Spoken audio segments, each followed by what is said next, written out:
Pues bienvenidos, salúdense, díganse, ¿cómo estás? Y si no, dale un zape al de al lado y le despiértate ya, ¿no? Qué bueno que vinieron, qué bueno que están aquí. Pues como ven, estamos teniendo una nueva serie que se llama Vida, Muerte y Resurrección. Este mes vamos a estar hablando de lo que fue la vida de Jesús, ¿no? Ya cuando iba a ser crucificado y todo este rollo, ¿va?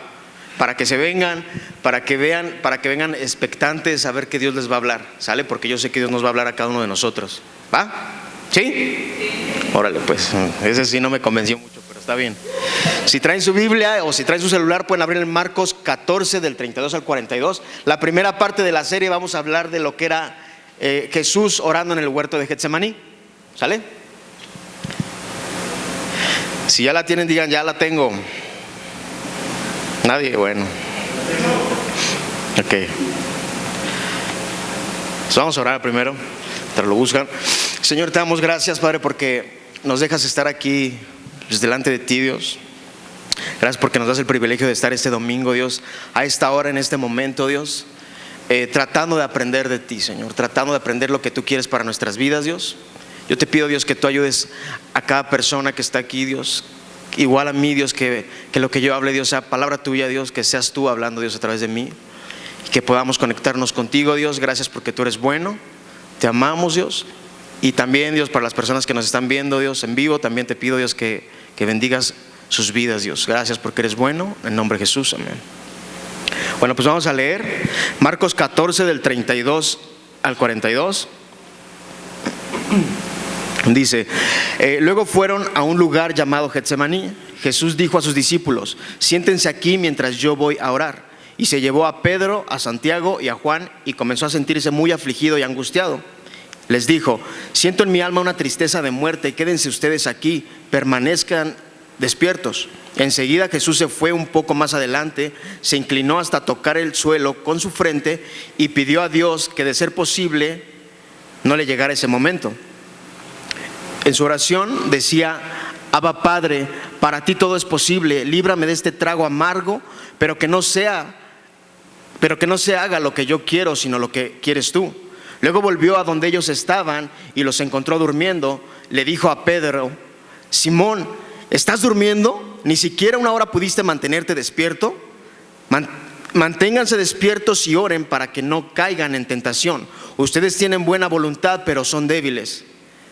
Se fue otra vez y oró repitiendo las mismas palabras. Cuando volvió, encontró otra vez dormidos a los discípulos, porque sus ojos se les cerraban de sueño y no sabían qué contestarle. Volvió por tercera vez y les dijo, ¿siguen ustedes durmiendo y descansando? Ya basta, ha llegado la hora en que el Hijo del Hombre vaya a ser entregado en manos de los pecadores.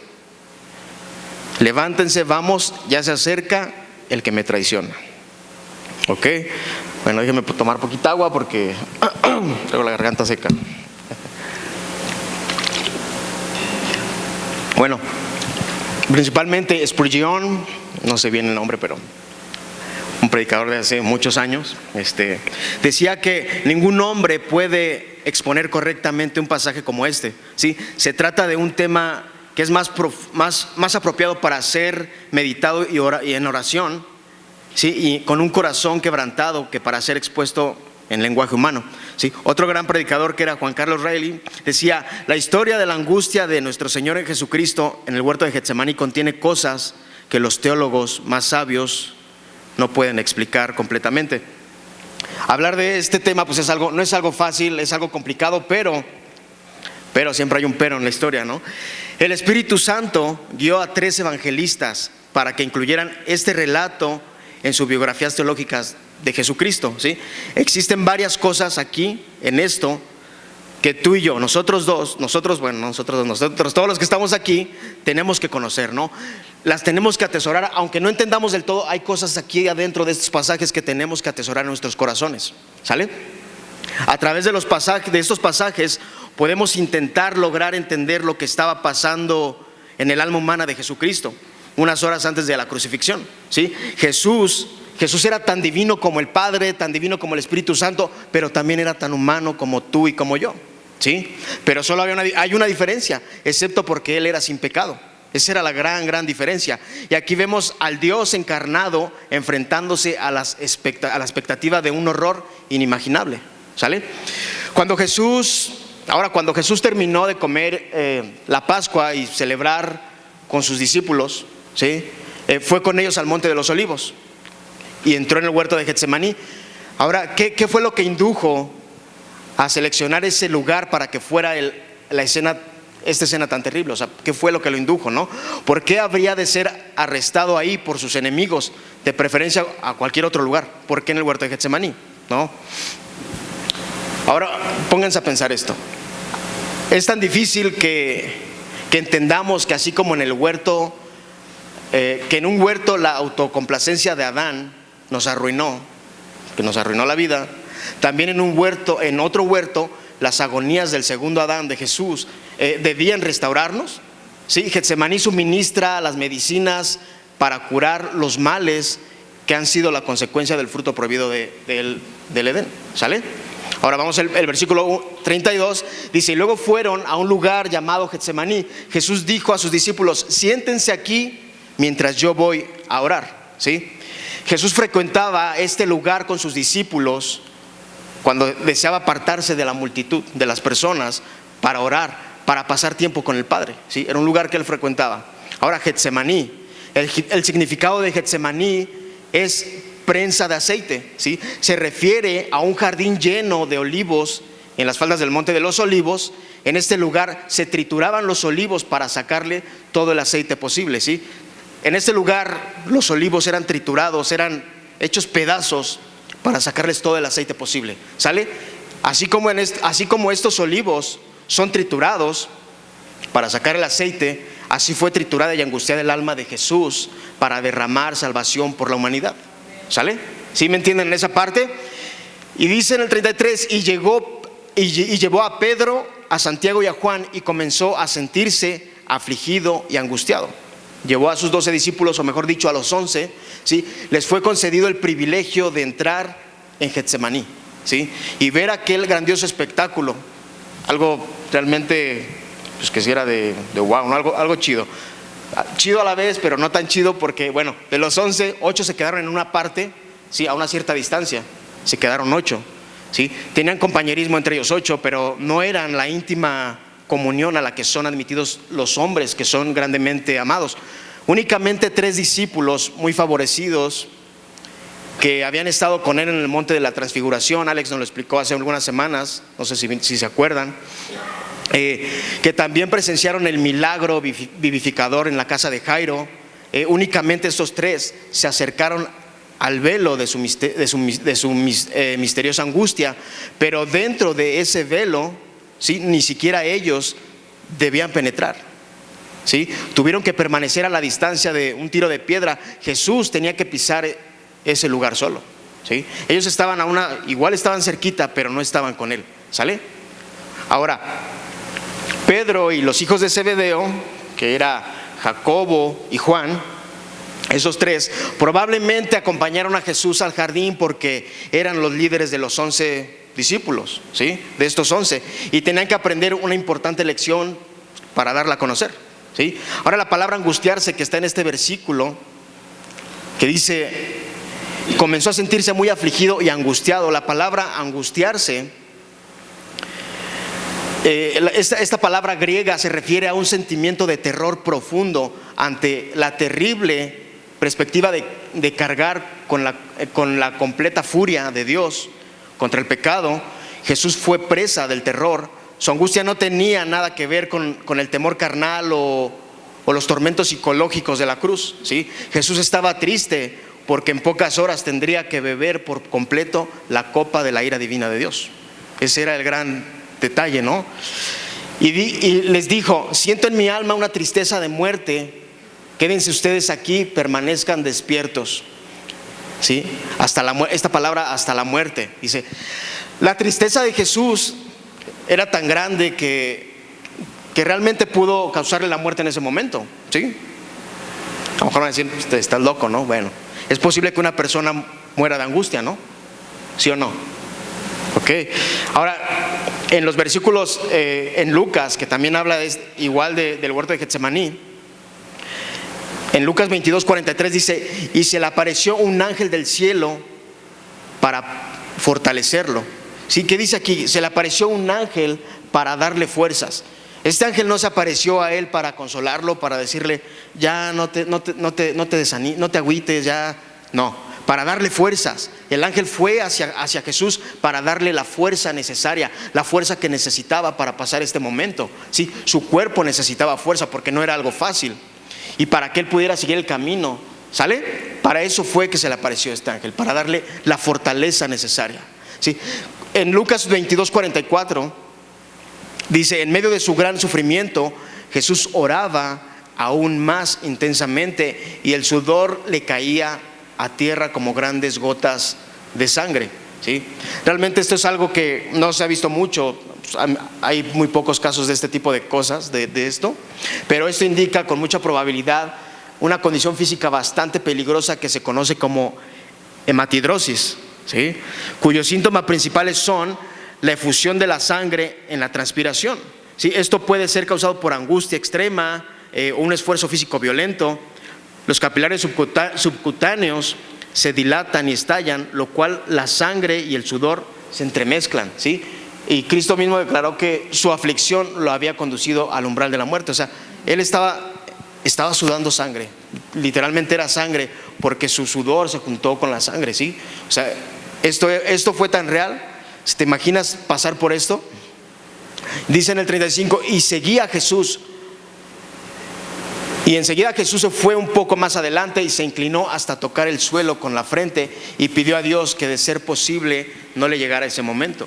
¿Sí? Jesús no le estaba preguntando a Dios si tenía el poder necesario para hacer pasar esta copa de él, ¿sí? sino si esto era posible dentro de los planes de Dios. Cristo pronto bebería, como les decía, de la copa, ¿no? En la cruz como sacrificio único de Dios por el pecado, ¿sí? O sea, era algo que iba a ser realmente complicado. Dice en Hechos 4:12 que y ningún otro hay salvación, porque no hay otro nombre bajo el cielo dado a los hombres en que podamos ser salvos. Si esta palabra de ningún otro, esto se refiere a que Jesucristo es la única condición para salvar. ¿Sí? Solo hay dos caminos, solo existen dos caminos en la vida: el camino ancho y el camino angosto. ¿Sí? Si ustedes realmente han estudiado un poco la Biblia, ¿no? Saben que el camino ancho nos conduce a la muerte, ¿sí? Pero el camino estrecho de la fe, de la fe en Jesús, nos conduce a la vida eterna. ¿Sale? Solo existen esos dos caminos. Y realmente nosotros, ustedes, tanto ustedes como yo, piensen esto: deberíamos de estar eternamente agradecidos por el sacrificio de Jesús. Deberíamos de estar eternamente agradecidos por ese sacrificio. ¿Sí? Dice que en su oración decía: Abba Padre, para ti todo es posible, líbrame de este trago amargo, pero que no se haga lo que yo quiero, ¿sí? Sino lo que quieres tú.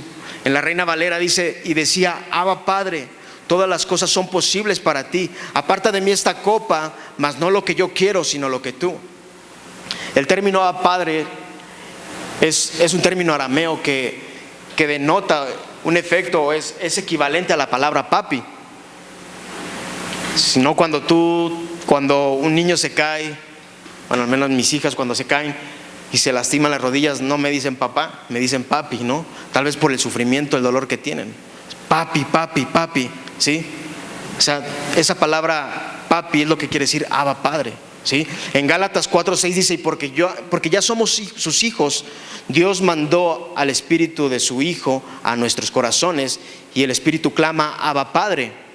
Romanos 8:15: pues ustedes no han recibido un espíritu de esclavitud que los lleve otra vez a tener miedo, sino el Espíritu que los hace hijos de Dios.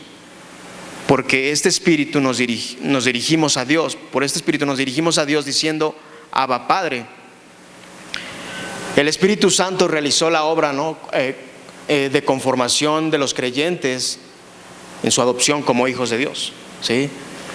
La seguridad de la salvación es una obra de gracia por parte del Espíritu Santo y no tiene un origen humano, simplemente la salvación es por gracia, ¿no?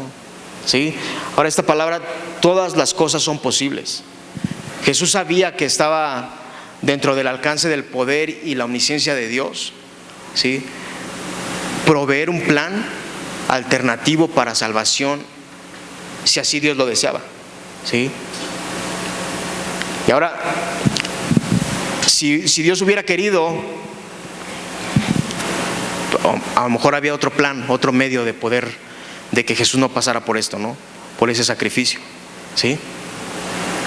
Ahora, aparta de mí esta copa. Esta palabra, esta era la copa de la ira divina que se refería al Antiguo Testamento. El Antiguo Testamento podemos ver en Isaías 51:17 que dice: despierta, despierta, levántate, oh Jerusalén, que bebiste de la mano de Jehová, bebiste de la mano de Jehová del cáliz de su ira, porque el cáliz de aturdimiento bebiste hasta los sedimentos. Y Salmo 75:8 dice: el Señor tenía en la mano la copa de su ira, con vino mezclado y fermentado. Cuando Él derrame el vino, todos los malvados de la tierra lo beberán hasta la última gota. ¿Sí? Ahora la palabra, no lo que yo quiero, sino lo que tú. ¿Sí?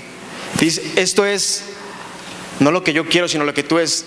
Esto revela la absoluta resolución y resignación de Jesús a cumplir la voluntad de Dios, ¿sí? Él había venido al mundo a hacer la voluntad de Dios y mantendría su compromiso hasta el fin, ¿sí? Él nunca se rebeló, dijo, o sea, sí tuvo, ¿no? Sí dijo, si es posible de mí, pues que pase esto, ¿no? Pero siempre estaba atado a lo que dijera el Padre, ¿sí? Y Juan 6:38-40 dice: porque he bajado del cielo no para hacer mi voluntad, sino la del que me envió. Y esta es la voluntad del que me envió, que yo no pierda nada de lo que Él me ha dado, sino que lo resucite en el día final. Porque la voluntad de mi Padre es que todo el que reconozca al Hijo y crea en Él tenga vida eterna, y yo lo resucitaré el día final. Ahora ponte a pensar un poquito, pon tu mente a pensar un poco. Imagínate esto, si Cristo, escucha bien, si Cristo no hubiera tomado de esa copa, ¿sí? Hasta la última gota, si Él no hubiera tomado de esa copa, el cielo se hubiera quedado vacío, ¿sí? Y el infierno estuviera repleto, ¿sí? El diablo hubiera ganado la batalla. No habría salvación para nadie, ninguno de nosotros, no tendríamos salvación, ¿sí? Entonces esa copa de ira, ¿sí?, te la habrías tenido que tomar tú, me la tendría que haber tomado yo. Y realmente deberíamos estar eternamente agradecidos por este final de esa oración, que era: que no sea como yo quiero, ¿sí? Que no sea como yo quiero, que sea como tú quieras, ¿sí? Deberíamos estar totalmente agradecidos.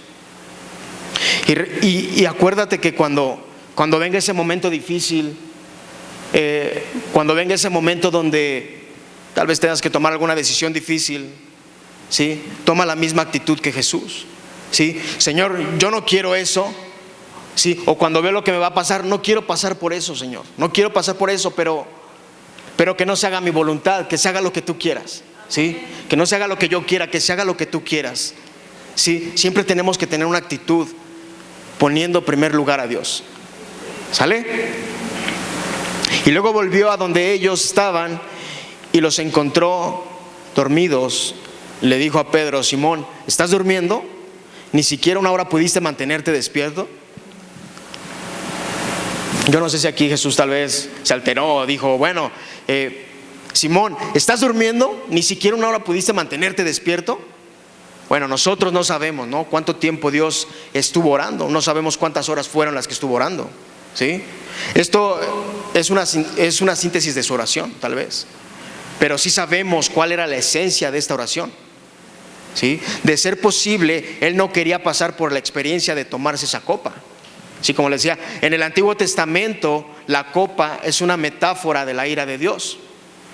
En Jeremías 25:15 dice: y tomé la copa de la mano de Jehová y di de beber a todas las naciones a las cuales me envió Jehová, ¿sí? Y sí, claro que Dios es amor, Claro que Dios es amor, ¿sí? Pero también es completamente justo, ¿sí? Y no podemos comprender el amor de Dios si no entendemos su justicia, ¿sí? Dice el 38, manténganse despiertos y oren para que no caigan en tentación. Ustedes tienen buena voluntad, pero son débiles. En la versión Reina Valera dice, velad y orad para que no entréis en tentación.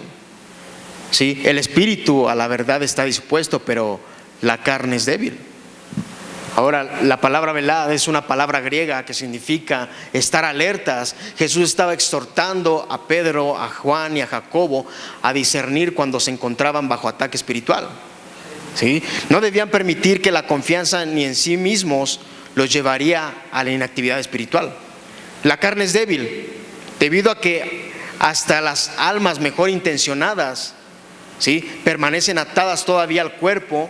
Sin redimir, los creyentes no siempre pueden comportarse con la justicia que quisieran, ¿sí? Todavía tenemos un cuerpo que siempre está ahí dando lata, ¿sí? Siempre tenemos que estar velando y orando, siempre tenemos que estar velando y orando en todo momento, ¿sí? Dice en Romanos 7, 15 al 23, si lo quieres buscar, Romanos 15, 17 al 23.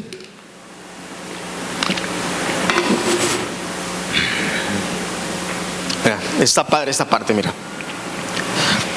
Dice, no entiendo el resultado de mis acciones, pues no hago lo que quiero, y en cambio aquello que odio es precisamente lo que hago. ¿A alguno de ustedes les ha pasado? Pero si lo que hago es lo que no quiero hacer, reconozco con ello que la ley es buena.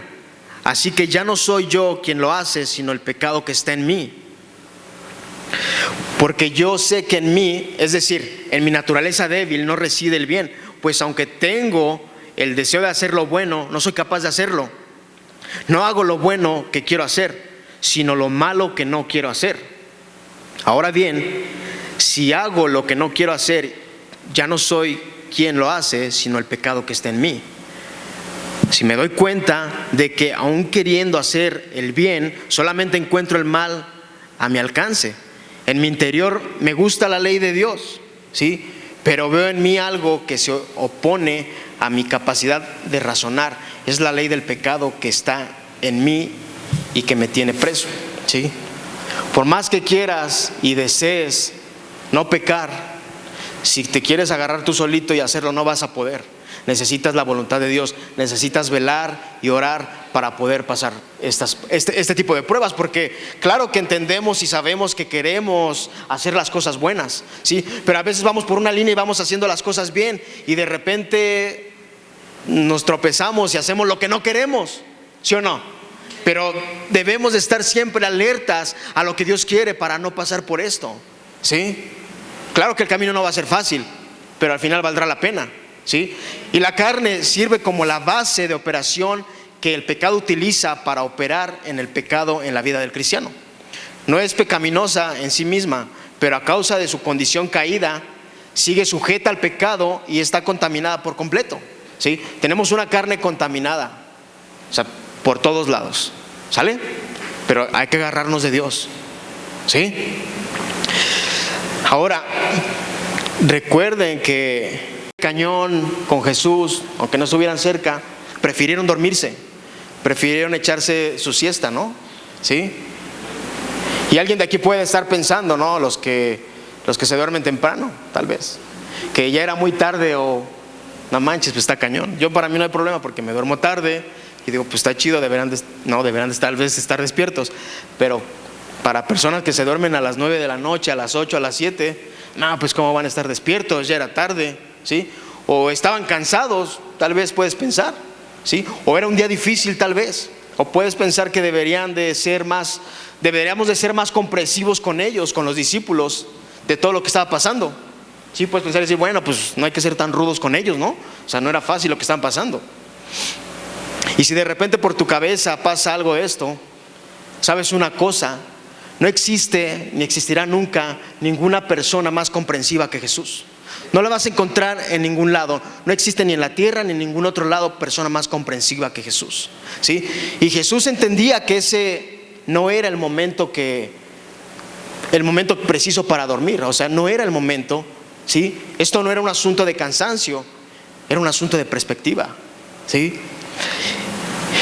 Ahora, las que son mamás principalmente, ¿qué hace una mamá cuando un niño está enfermo? ¿Qué es lo que hace una mamá cuando un niño está enfermo? ¿Qué haces? Si son las 2 o 3 de la mañana,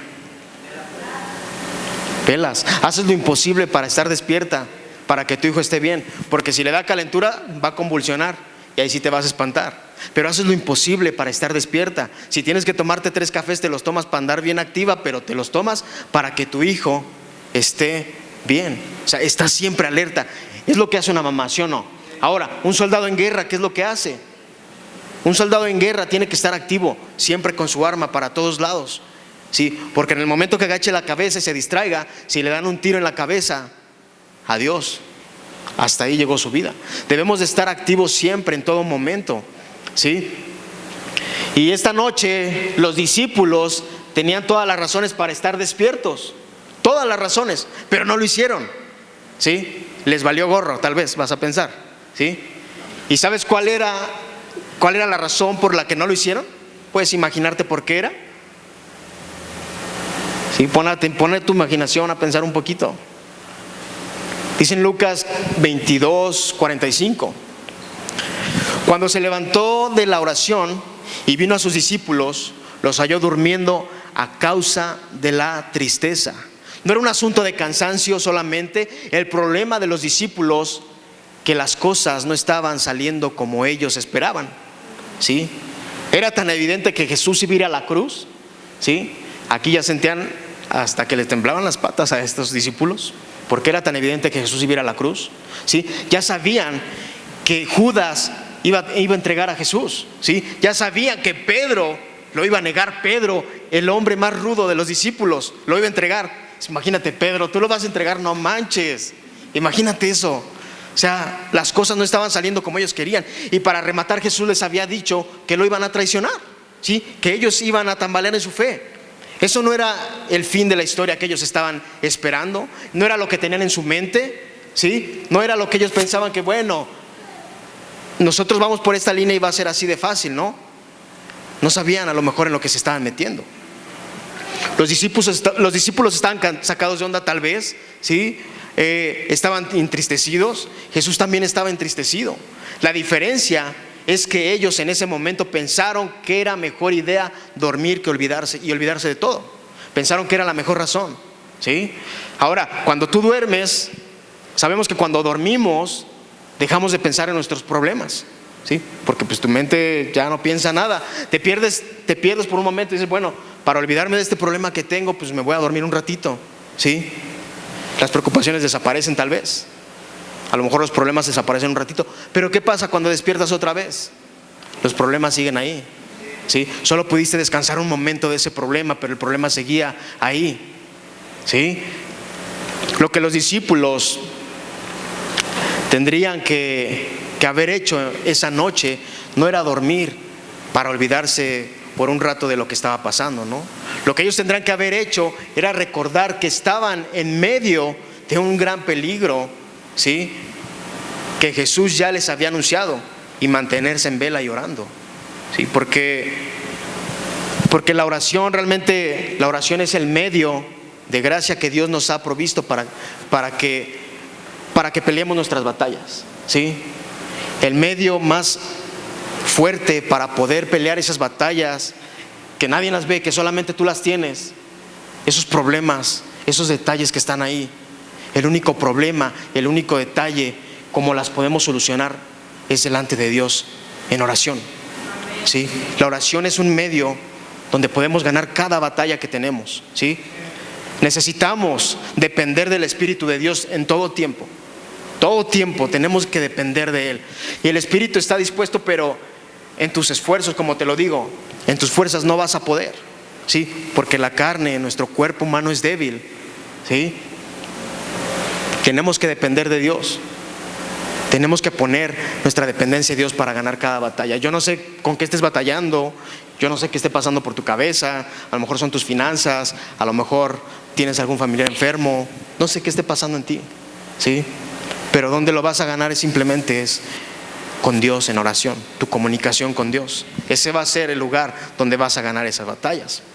Ahora, Pedro, Jacobo y Juan vieron a Jesús caer en tierra, ¿sí? Vieron a Jesús con gran clamor, con lágrimas, depositar su carne en la presencia de Dios, con un espíritu de súplica y de total dependencia de Dios, postrado en oración, ¿sí? Pero en vez de imitar a su maestro, ellos decidieron olvidarse del peligro y ponerse a dormir, ¿sí? O sea, estos tres vieron a Dios postrarse, vieron al Hijo de Dios, ¿sí? Vieron al Hijo de Dios que en el momento más difícil estaba clamando a Dios. Vieron a Jesús que estaba clamando, y en vez de imitar lo que hicieron, se pusieron a dormir, ¿sí? Ahora piensa esto. El que no podía pecar estaba orando, ¿sí? Y los pecadores estaban durmiendo. Qué irónico, ¿no? El que no podía pecar estaba orando y los que son pecadores estaban durmiendo. Qué ironías de la vida, ¿no? Y bueno, antes de que condenemos a los discípulos, antes de que digan, no, pues la mancha hay que examinar nuestro corazón, ¿sí? Cada uno de nosotros tenemos que examinar nuestro corazón en todo momento. Ahora, yo le pregunté tengo un sobrino y le pregunté, le dije, a ver, lee esta parte, ¿tú qué opinas de esto, no? ¿Sí? Y él me dijo lo siguiente, quiero que lo escuchen. Dice, así me dijo, a uno se le hace difícil orar y leer la Biblia todos los días. Dice, yo sé que lo hacemos de buena fe. Dice, pero ¿para qué? Ay, no lo entiendo. A ver, pero ¿para qué? Si a todos nos ha pasado, porque somos carne, ¿sí? Nuestra humanidad es débil. Como Jesús le decía a Pedro y a los hijos de Zebedeo, a Jacobo y a Juan. ¿Sí? Vino luego a los discípulos y los halló durmiendo y les dijo a Pedro, ¿así que no habéis podido velar conmigo ni una hora? Aquí Dios nos dice que nos quedemos despiertos porque nuestro cuerpo humano es débil, ¿sí? Desde mi punto de vista, es una manera de decir que no caigamos en tentación. Porque Pedro, Jacobo y Juan cayeron en la tentación de quedarse dormidos. Necesitaban estar siempre alertas para vencer la tentación. Siempre tenemos que estar alertas en todo momento, ¿sí? Vivir una vida en esta tierra, en este planeta, en esta ciudad, en la ciudad que estés, no es algo fácil, ¿sí? Nuestra vida cotidiana es complicada a veces. Tenemos tantos rollos en nuestra cabeza, tenemos tantas cosas. Y debemos estar siempre buscando de Dios, siempre. Yo creo que no ha sido casualidad que semanas atrás estemos hablando de esto, ¿sí? A lo mejor pueden decir, ay, siempre hablan de lo mismo, pues ni modo, ¿qué quieren que hagamos si es lo que sentimos hablar de Dios? ¿Sí? Necesitamos buscar de Dios, cada persona, ¿sí? Porque mira, cuando somos tentados y deseamos vencer, la mejor arma, como te decía, es la oración, ¿sí? Es la mejor arma que tenemos para cuando seamos tentados. Nuestra mejor arma es la oración, ¿sí? Apártate a solas y ora. Toma tiempo solas con Dios, ¿sí? Entrégate a mucha oración solitaria. ¿Qué mayor ejemplo tenemos que el de Jesús? Y así como la oración privada es la llave para abrir el cielo, también es la llave para cerrar las puertas del infierno, ¿sí? Así como es un escudo para protegernos, es también la espada que usamos para luchar contra la tentación, ¿sí? No basta con la oración familiar, ¿sí? Está bien que ores con tu familia, está chido. No basta que vengas los miércoles a orar. Si no vienes, vente, se pone bueno. No basta con que tengas un grupo de oración, ¿sí? Todas esas oraciones son buenas. Sí, es bueno que a veces nos damos hasta más ánimos cuando estamos con más personas, ¿no? Decimos, qué chido sentí orar, ¿sí? Pero el lugar correcto donde tú vas a sacarle provecho es en lo secreto con Dios, ¿sí? Donde tú te puedas arrollar y puedas decir, Dios, aquí está mi alma, aquí está mi corazón. Yo tengo esto, yo no puedo con esto, pero tú me vas a ayudar. Tú sabes cómo hacerlo. Ese es el lugar perfecto donde tú estés a solas en tu devoción con Dios, ¿sale? Ahora, existe una historia. Quiero contarles una historia que Esta historia habla de un lugar, no recuerdo la ciudad, pero eso era un parque nacional, un parque muy grande, donde había un incendio, ¿no? Fue un incendio, y en este incendio pues terminó con todo, ¿no? Pues eran puros árboles y acabó con todo. En este lugar los guardas forestales subieron a esta montaña, a este lugar, para checar qué había pasado, ¿no? Para ver dónde había sido el problema, qué era lo que estaba pasando, por qué fue el incendio y todo eso, ¿no? Y uno de los guardas forestales llegó a un árbol. Imagínate un árbol, pon a volar tu mente, chido. Llegó un arbolito, ¿sí? Imagínatelo caminando. Llegó a ese árbol y en los pies del árbol vio a un pajarito con las alas abiertas, ¿sí? Imagínatelo, ¿sí? Hecho cenizas, o sea, estaba todo tieso, ¿sí? Estaba totalmente, pues ya sin vida, ¿no? Sí, estaba mal, ya no tenía vida. Y bueno, estaba cubierto en cenizas. Y para esta persona fue algo difícil ver ese pajarito porque, pues bueno, es un ser viviente, ¿no? O sea, dices, no manches, pues es un pajarito, pero pues tenía vida, ¿no? Y él traía su palo y agarró ese palo y lo golpeó. Lo golpeó. Imagínate, como si lo hubiera golpeado como ese juego de, ¿no? Sí, de golf. Y al momento que lo golpeó, salieron 3 pajaritos de ahí. Te puedes imaginar 3 pajaritos, si todo está hecho pedazos, la mamá está muerta ahí, y que salgan 3 pajaritos de ahí, es algo que es ilógico. Bueno, puede ser ilógico, ¿sí? Pero cuando el fuego llegó, la madre se mantuvo alerta en vez de huir, y los que estaban bajo sus alas sobrevivieron, que eran estos 3 pajaritos, ¿sí? Ahora, ante la perspectiva poderosa de ser fulminado por la ira de Dios por nuestros pecados, Jesús se mantuvo firme en el camino de la obediencia de Dios para el único refugio seguro para el día del juicio, ¿sí? Dios nos protegió a través del Getsemaní, de esa oración, a través de ser triturado en ese lugar, a través de ser exprimida su alma. Dios nos protegió para que un día estemos alabando a Dios por la eternidad, ¿sí? Y era la única manera para que tú y yo fuéramos perdonados, ¿sí? Jesús tenía que beber de esa copa hasta la última gota para que Dios, de toda justicia, nos pudiera recibir en su presencia, para que nos pudiera recibir a nosotros, personas pecadoras, personas que a lo mejor no merecemos estar ahí, ¿sí? Pero Jesús tenía que sufrir el infierno para que tú y para que yo no fuéramos a ese lugar. O sea, ¿eso no te da alegría? Sí. Y muchas veces, yo ya voy a concluir con esto, ¿sí? Muchas veces, si quieres pasar, Kenia, mira, muchas veces te vas a sentir solo. Si muchas veces, como te lo decía, no va a estar nadie ahí contigo. Pero recuerda una cosa: muchas veces no van a estar ni tus hijos, ni tus papás, ni tus hermanos. Muchas veces no van a estar las personas que tú quieras que estén en ese momento difícil. El único que va a estar es Dios, ¿sí? Porque Dios nunca te va a abandonar. Y aunque el proceso a veces, al igual que Jesús, va a ser difícil, ¿sí? A veces el proceso va a ser difícil y va a ser complicado, y a veces vas a tener que pasar por un lugar donde no quieras estar. Tienes que arrodillarte y decirle: ¿sabes qué, Dios? Aquí está mi corazón, aquí está mi alma, ¿sí? Yo no puedo con esta enfermedad, pero te entrego lo que tengo, te entrego lo que soy. Mi confianza la pongo en ti. Si me quieres sanar, está bien; si no, está bien también, ¿sí? Pero te entrego todo lo que soy, todo lo que hay dentro de mí, ¿sí?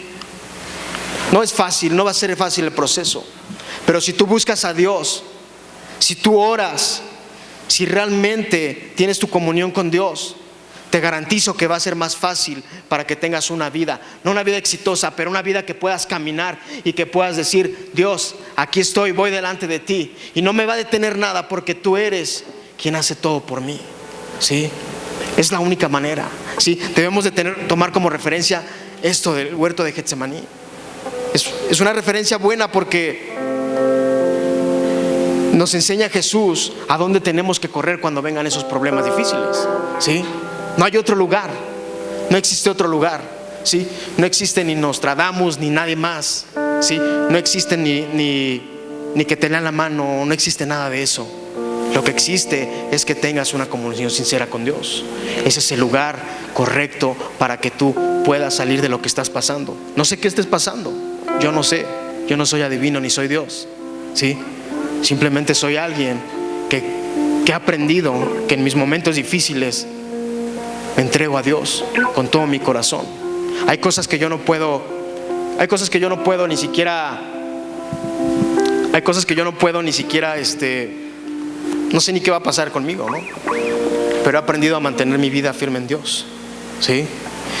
Y tú haz lo mismo, Yo no te exhorto, yo simplemente te animo a que lo hagas, ¿sí? Que tú pongas de tu parte, ¿sí? Este es el medio para hacerlo, pero depende de ti que tú quieras y desees orar a Dios, entregarle eso que no puedes cargar. A veces te cargas de cosas que no deberías, sabiendo a dónde tenemos que correr, ¿sí? Debemos de aprovechar ese amor, debemos de aprovechar a Jesús, ¿sí? Lo que Él hizo. Ponte de pie y nada, recuerda una cosa. Vamos a cantar esta canción, pero recuerda esta cosa. Cuando la noche está más oscura, acuérdate de esto, cuando vas en el camino y sientes que tu vida no tiene salida y sientes que ya no hay razón para seguir, cuando la noche es más oscura es porque ya va a amanecer, ¿sí? Es porque te espera un día donde tú vas a estar gloriosamente agradecido con Dios, ¿sale? Canta esta canción con todo tu corazón y entrega a Dios. Si estás cargando algo, entrégaselo a Dios. Si estás cargando algo que no te pertenece, entrégaselo a Dios. Canta con tu corazón esta canción.